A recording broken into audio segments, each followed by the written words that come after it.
ciidamada BSF iyo dawladda hoose ee degmada Gaalkacyo ayaa maanta waxa ay mashruuc dhirayn ka bilaabeen magaalada Gaalkacyo. Mashruucan dhiraynta oo la doonayo in guud ahaanba magaalada lagu beero ayaa boqolkii geed u horeeyay maanta lagu beeray hareeraha laamiga ee magaalada Gaalkacyo. Barnaamijkan oo ay ciidamada BSF ugu magac dareen mashruuca dhiraynta iyo cagaarinta magaalooyinka Puntland ayaa hore looga soo hirgeliyay degmooyinka Boosaaso iyo Garowe. Mashruuca dhiraynta ee maanta laga bilaabay magaalada Gaalkacyo ayaa waxa soo dhaweeyay oo goobjoog ka ahaa dhalinyarada magaalada Gaalkacyo. بسم الله الرحمن الرحيم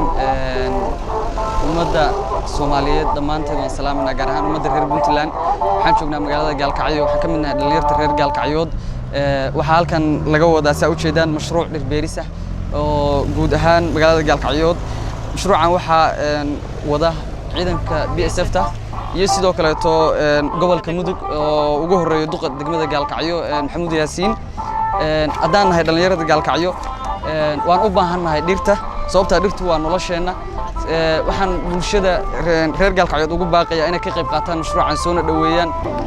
maantay waa maalin farxadeed waa 1 August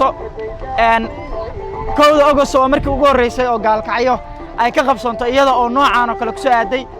maanta geedka August oo la beero maanta hadii aan la idmo waxaan rabnaa wax yar ka bacdi 2019 kadib waa la harsan doonaa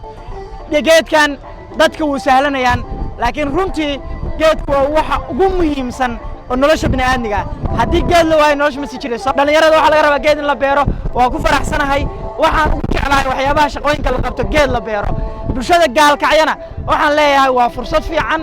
cid kasta oo ka qayb qaadatay iyo cid kasta oo lukulan oo uga mahad celinaya magacaygu waa Axmed Jaamac Basbaas waxaan aad ugu faraxsanahay inaan joogo degmadii aan ku dhashay kuna barbaaray waxaan ka qayb qaadanayay maanta iska wax u qabso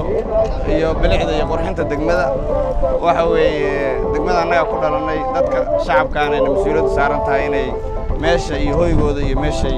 ku nool yihiin qurxsadaan marka ummadda waxaan ku boorinayaa inay nagu daydaan dhalinyaradan ay ku daydaan aynan ka qayb qaataan bilicda iyo sidii loo soo celin lahaa degmada maanta waxaan isugu soo banaabaxnay annagoo ah dhalinyarada gobolka Mudug barnaamijka dhiraynta oo bilic soo celinta magaalada Gaalkacyood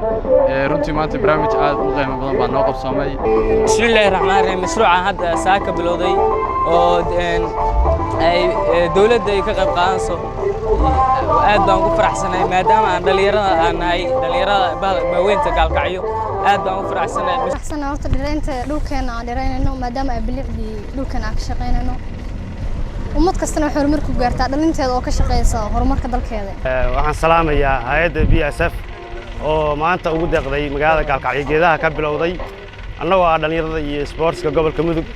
waxaan ka qayb qaadanaa saan u ilaalin lahayn geedahan mas'uuliyadeedana aan qayb uga qaadan lahayn duqa degmada Gaalkacyo Maxamuud Yaasiin Axmed ayaa waxa uu sheegay in barnaamijkan uu wax weyn ka tiri doono bilicda iyo quruxda magaalada Gaalkacyo maanta waxaan daafuraynaa dhirayn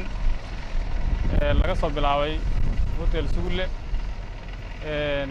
ilaa laamiga dheerna socon doonta mashruucana waxa fulinaya ciidanka BSF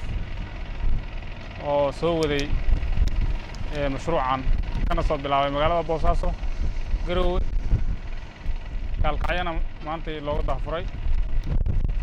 runtii dhirayntu waxay ka mid tahay bilicda magaalada iyo nadaafadda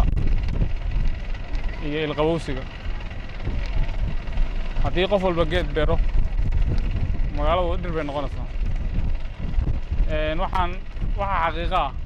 magaalooyinka marka Puntland marka la yiraahdo ama sawirada kor laga qaado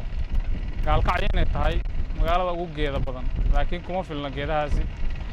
waxaan rabnaa inaan gaarsiino laami kasta iyo guri kasta meel ku yaala inuu geeda leeyahay hadii lahayd qof walba gurigiisa inuu 2 geed ku beero waxaan rabaa qof walba meheradiisa inuu geed ku beero waxaan rabaa campaign-kan saaka inoo bilowday inaan magaalada dhan ku wadno hadda meeshaan ka bilownay waa magaalada meeshii ugu sokeysay weeye waxaan tusaale uga dhigaynaa marka in magaalada aan wada gaarsiino dhirtoo dhan cilada haysata in magaalada geeda lagu beero waxa kow ka ah annagu xoolo dhaqantaadnahay guri kasta ari baa ku xareysan magaalada dhan ari baa jooga marka geedkii baa wuxuu noqonayaa qiimihiisii wuxuu noqonayaa 1 geed buu la qiimo noqonayaa waxa rabaa in geedkii la dhiso in silig la geliyo in bulkeet loo sameeyo in shamiita iyo sawir la geliyo buu qaadanaya geedka Ibrahim Maxamed Cabdi Puntland TV Gaalkacyo